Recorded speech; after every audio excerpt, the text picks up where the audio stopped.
We're here today for the launch of the latest in our estate series from the Furcullen whisky brand. The inspiration for this whisky, again, has come from the estate itself. And I'm standing here today in the beautiful Italian gardens. And I'm here with Alex Slazenger, head gardener for the entire estate. Alex, can you tell me a little bit about this amazing garden that we're standing in front of here? Absolutely. So yeah, we are in the Italian garden. So this is one of my favorite parts of the garden. I love the symmetry. It's the formality of the garden, but it's also how it interacts with the greater landscape. So I think the key thing to any kind of garden is it's got to tie in, it's got to look really natural. This garden here, the Italian garden, was created in about 1844 on, and it was done really slowly. And I think that is the key to a garden like this. It took 100 men 13 years to dig this terrace out. Yeah. The right type of materials were brought in. Marl was brought in to face the banks. It's like a clay. Yeah. So they really researched, and that was the key back then. I think nowadays everything is done too quickly. And what we see here, this fantastic vista, this fantastic kind of architecture, has really stood the test of time, and that's what I love about it. Yeah, I love the fact that time was spent on this, because it really links in with whiskey making as well, because this particular whiskey, elements of it are almost 20 years of age. Now I know it's nothing like 100 years and over 100 of this has stood here, but when you think about it, 20 years ago this liquid, some of this was produced, was put into a barrel and then left to mature, and it took, you know, people who I haven't met made this, you know, just like for you, it's generations before had the vision and had the action to put this in place. Well, I mean, that's the key for me. That's where my passion comes from. So I love the layout of the whole garden. I love plants, I love trees, I love how they interact, how they grow, how they change. And I love the fact that you do something, you know, generally you don't see it. It's for the next generation, it's for the next group coming along, and that's what I love about plants. And you know, I've got my own plans here. I've got my 1-year plan, I've got my 5, my 10, my 50, my 100-year plan.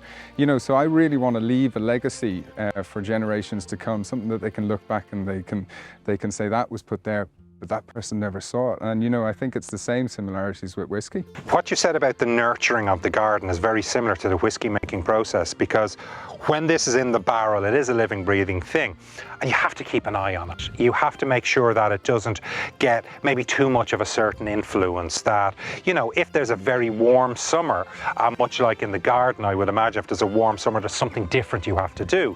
With us, if there's a warm summer, it means there's more evaporation, there's more of what we call that angel share, that the angels get their share of the whiskey before we do. So I love the concept that we're both, you know, nurturing our babies together, you know? Absolutely, you've got to be in tune. Yeah. And I think that's what I would say with plants, and I think you're the same. You've got to be in tune with what's going on. Mm-hmm. So you can't just take a calendar and go, we do this now. You've got to keep an eye on the weather, and I follow the weather. I follow what birds and insects and animals do. They'll tell me when seasons are changing or when there's drought coming. You know, so I think you're right. I think being in tune with your passion is really key.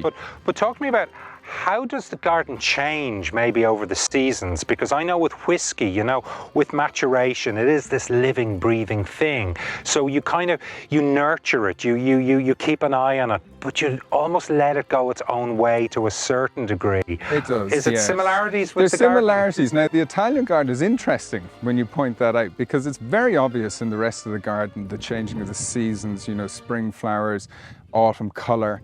The Italian garden is a strange one. It's sort of meant to look the same in the middle of winter as it does in the middle of summer, but it doesn't. Right. And the reason being is how this garden interacts with the greater landscape. Yeah. So the greater landscape changes, and that brings the Italian garden to the fore. I mean, the lake we have there, we have water lilies during the summer. Yeah. We don't in the winter. And then you get the reflections of the trees. We change the bedding, you know, we've got roses in the summer.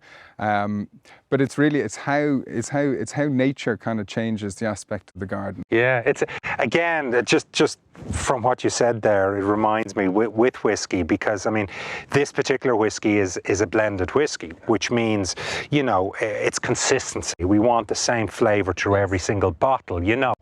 But like the garden, it's changed by its environment. I mean, if I'm drinking this in a bar or I'm drinking it at home sitting in a lovely leather chair, I'll pick up different nuances, I'll pick up different flavours. It all depends on the... You've hit it on the head there. That's exactly what this is. This garden stays the same.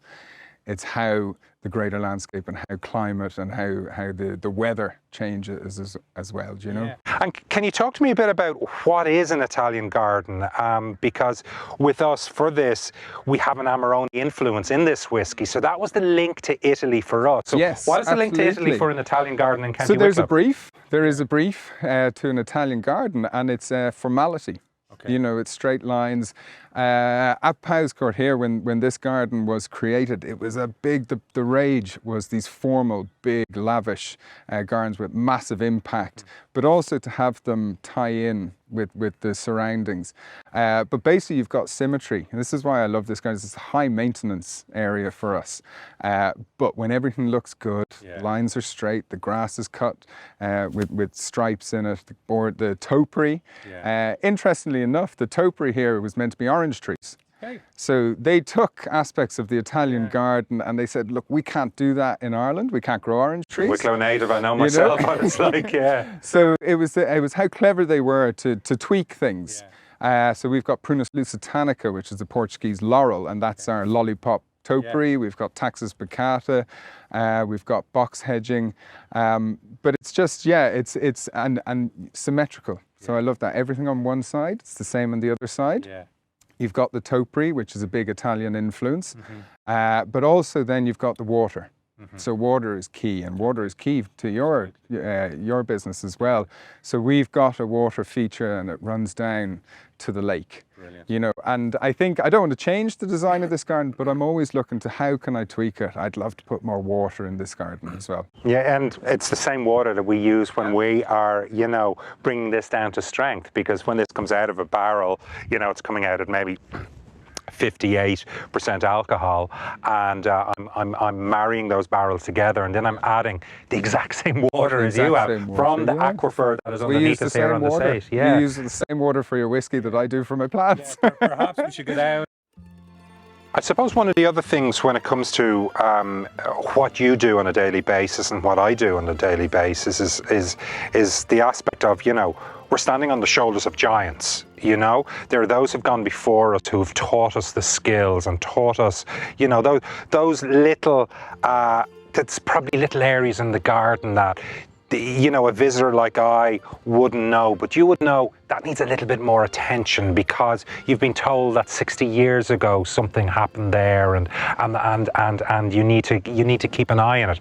Same in whiskey making. I mean, I've come from I've been fortunate to work with our founder master distiller Noel Sweeney for many years, and I've learned so much from Noel that I've now been able to bring into the business and help with our team to come up with this type of whiskey. So I would imagine it's something similar for you. Exactly the same. I think you always take aspects from the past and how they did things. But I think it's really important to move forward with that as well and go, you know, I'm just not going to do just the same. I'm going to do as good, but I'm going to do better. And I think in my industry, which is probably smaller than yours in horticulture, we're a very open industry. I've got a lot of friends and connect with a lot of other gardeners. And we'll always bounce ideas, you know, what worked for you? This didn't work for me. And I love that about my industry, is that it's quite open. But also being able to do things to pass on. You know, I regularly will take my team around the gardens and say, look at this plant. You know, it's to get the passion going, get the juices flowing. If you've got a passionate team behind you, it's really easy. And you can learn from them as much as they can learn from you. That's the key thing. I always say, you know, a really good gardener will never say they know everything. They'll always be able to learn something, whether from their mentor or from a student that they're mentoring. I think it's always key that you're open to learn. Very important lesson. Thank you. Let's try it. You're the first person to try it outside of our inner circle. So, Slazenger. Slazenger.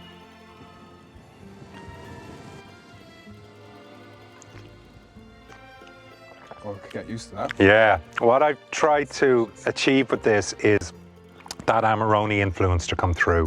So you got that kind of quite an unctuous Italian heavy red wine that's going to bring in lots of summer fruits, lots of almost going into autumnal, those peaches, plums, some of those flavors.